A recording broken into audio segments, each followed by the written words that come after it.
Good? What's up, guys and girls? I'm here at Beyond Sleep Performance Nova in Dulles. We're in Dulles, right? Yes. Dulles, Virginia. And so I want to go over deadlift setup today because there's been a lot of talk. I talked in Boston last week or the week before, and a gentleman had a question about setting up with his shoulder blades. He set up to deadlift, pulling his shoulder blades back and down hard, and we went over why that's not the best idea. And it's for a couple reasons.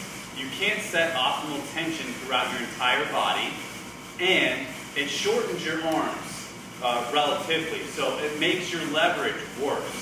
Okay, so we're going to look at the difference between those two things. Also, think about it this way. If you're relying on the muscles that retract and depress your shoulder blades to keep you in position and keep you tight, you're relying on muscles that cover a very small surface area. Whereas if you pull tight, like I'm about to show you, we really engage the lats, which are muscles that span a big portion of the spine. So as a whole, we're able to create more tension and more rigidity and keep ourselves longer in a better position. Okay, so I'm going to show you the difference. So let's say someone wants to set up by pulling their shoulder blades back and down. One of two things has to happen. They either have to do it up here, which doesn't allow us to really find good tension in the bottom position at all, or we have to bend over and then try to find that position. And again, we don't really get to set tension through our whole body. So we don't have the tension that runs through our arms, up into our back, and into our feet, so we can put all that force into the ground.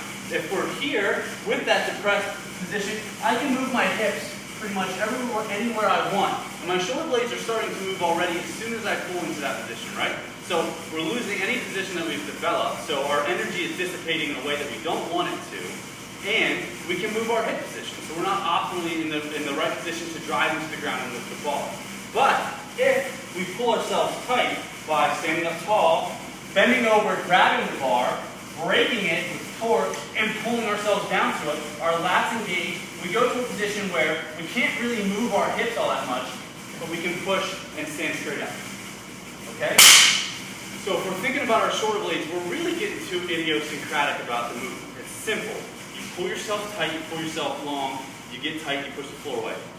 The key to doing that well is finding how far you need to be from the bar to pull yourself down to it, right? So this is different for everyone. Some people need to be closer, some people need to be farther away. It's dependent on your leverages. So if you have long femurs and long arms like I do, you're going to be a little bit farther away. If your proportions are different, you might be closer, right? But let's think about those proportions if we shorten our arms. I have long arms, it's great for deadlifting. I don't want to take that advantage away from myself. So if you already don't have long arms, you have shorter arms, and you shorten them more by pulling your shoulder blades back and down, you're putting yourself at a worse disadvantage. So if we're here, my hips, look at the leverage. I don't have the same leverage as if I pull myself tight and keep my shoulder blades in a good centered position. Our shoulder blades aren't meant to be this close to the spine. They're meant to rest here.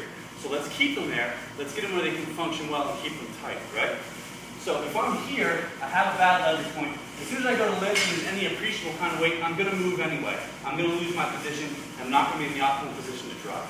Okay, so rather than setting our shoulder blades back and down, let's stand up tall. Let's find our shin position. This is something that you're going to have to play with.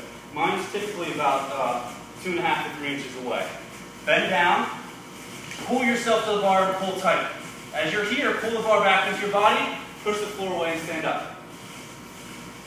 You'll engage full body tension, you'll use your lats, you'll use all the big muscles that really keep you tight and allow you to drive into the ground. So that's setting up for the deadlift. Again, forget about your shoulder blades, pull tight, use those big muscles, use your lats, and dissipate your force into the ground.